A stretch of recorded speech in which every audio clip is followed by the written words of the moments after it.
সারা বাংলার সবথেকে বৃহৎ ইমাম সংগঠন। মুর্শিদাবাদ জেলায় প্রায় 10,000-এর কাছাকাছি ইমাম মুয়াজ্জিন এই সংগঠনে যুক্ত। প্রতি বছর ন্যায় এবছরও আমরা আমাদের সংগঠনের পক্ষ থেকে ঈদের উপহার দারিদ্র প্রয়োজন ইমাম মুয়াজ্জিনদের হাতে আমরা আজকে 1,000 টাকার করে একটা করে প্যাকেজ, তাতে কাপড় এবং জামা পায়জামা সিট সহ খাদ্য দ্রব্য অন্যান্য প্যাকেজ তাদের হাতে আজকে আমরা তুলে দিলাম, যেন খুশির ঈদে সবাই সামিল হতে পারে। সারা মুর্শিদাবাদ জেলার 26টা ব্লকের যত আমাদের প্রতিনিধি ছিল প্রত্যেকে উপস্থিত ছিলেন। আমাদের জেলা কমিটি সবাই ছিলেন।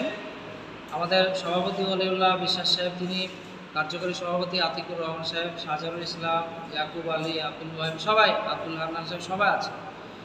এবং বিশেষভাবে উপস্থিত ছিলেন আবু সাহেব খান, সাংসদ মুর্শিদাবাদ, আইজুদ্দিন সাহেব, সভাপতি বহরমপুর পঞ্চায়েত সমিতি, আরও কিছু বিশিষ্ট ব্যক্তি তারা উপস্থিত ছিলেন। সেখানে সামনে যে লোকসভা ভোট, সাম্প্রদায়িক শক্তির বিরুদ্ধে আমাদের এক কাঠা হয়ে ধর্ম নিরপেক্ষ শক্তিকে জিতানোর জন্য আহ্বান জানানো হলো।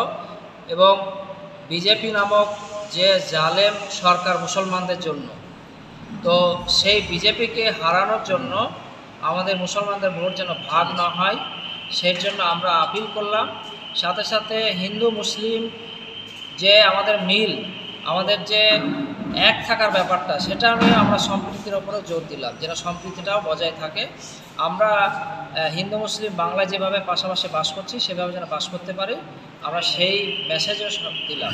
মাঝে কিছু আরএসএস, বিজেপি, বিশ্ব হিন্দু পরিষদ বা কিছু পলিটিক্যালি ধর্মের নামে তারা কিন্তু ভাগ করছে, রাজনীতি করছে, সেইটা আমরা কিন্তু বিরোধিতা করে বললাম যে না, আমরা সম্প্রীতির সাথে বাংলায় যেভাবে থাকি। আমার নাম নিজামুদ্দিন বিশ্বাস, আমি সংগঠনের রাজ্য সম্পাদক।